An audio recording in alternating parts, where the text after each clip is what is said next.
Hi everyone. So this video is purely based for KSET exam in physical science. That is the Karnataka State eligibility test.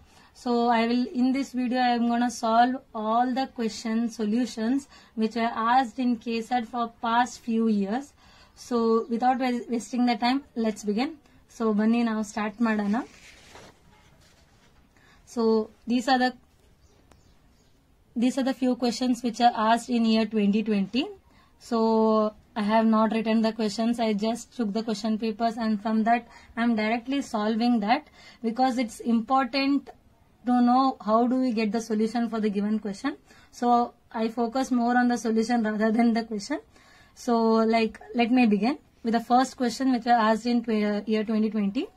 So the question states that identify the vector that is perpendicular to both this is the axis and this is the one and this is another point, that is I cap plus 2 j cap minus 3 k cap and minus I cap plus j cap minus 2 k cap from the following. So this is a very simple question. We can't waste much time on this question, because here the question is clearly mentioned vector is perpendicular. If it is perpendicular, we know that we have to find the cross product of given vector. So now let me consider for the solution for this first question will be, let A be one of the vector, that is I cap plus 2 j cap minus 3 k cap. Let this one be the one vector, and let the B vector be minus I cap plus j cap minus 2 k cap. Okay. So since they have mentioned the vector that is perpendicular to both, then we have to take A vector cross of B vector. We know that how to solve A vector cross B vector. Okay, now substituting those values, minus 1, 1, minus 2. So upon solving this,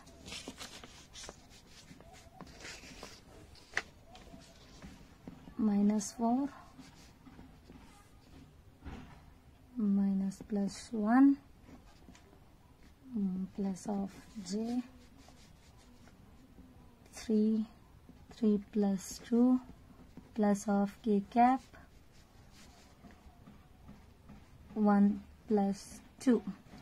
Okay, here minus 4 plus minus 3, 2 2s are 4, this will be 3. Okay, this will be minus I cap plus 5 j cap, 2 plus 1 plus 3 k cap. Just we got in few seconds. So therefore, for this question, the correct answer is C option. Now, moving on to the second question. Here also, this is also based on vectors. They have given two values, A and phi. These are the potentials. A vector is 2y I cap minus x square y j cap, and phi is 2x square y, and then they have asked us to find A vector dot del of phi at the axis of 1 and 1. X and y values are 1 and 1. So now solve this question. This was for the first one, and this will be for the second one. That will be A vector is given as 2y I cap minus x square y j cap. Phi is equal to 2x square y. Okay, and they are asked to find A vector dot del of phi. We know that here del represents the partial differentiation. So let us write the value of A, that is A I cap minus x square y j cap. So partially differentiating these values, that will be with respect to x plus with respect to y.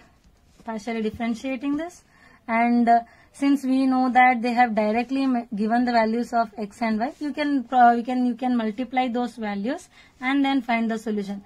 Better than that, you can just simply substitute the x and y values, will get the answer. No need to go further simply solving, because we have to save time there. So that will be 2 into 1 minus 1. Okay, and here 4 into 1 plus 2 1. Here this will be 1 and this will be 4 plus 2. That will be 6. Okay, for this question the answer will be 6. Now moving on to this function. What is the value of the integral that is given as integration from minus infinity to d by dx of delta x e to the power of minus kx dx, where k is a constant. and where delta x is a Dirac delta function is given by. I think by seeing the question itself we can say, since differentiation as well as delta function is there, this is gonna cancel, and when we apply the integration for the e to the power of ikx, we will get the value as minus ik. Okay, we no need to solve bigger. And now moving on to the fourth question. Fourth question is given as the two independent solution of the following differential equation is given. We are all familiar with how to solve the differential equations, but still let me solve it once. Here the differential equation is given by d square y by dx square plus 3 dy dx plus 2 dy is equal to 0. Since it is equal to 0, it's a homogeneous function. Then I can make it this as, I can reduce the above differential equation as d square y plus 3 dy plus 2y equal to 0. Like d square plus 3d plus 2 into y is equal to 0.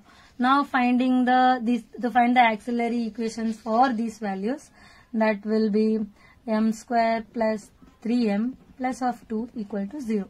So this will be m square plus 2m plus m plus of 2 is equal to 0. That will be m plus 2 and m plus 1. That is m is equal to minus 1 and m is equal to minus 2.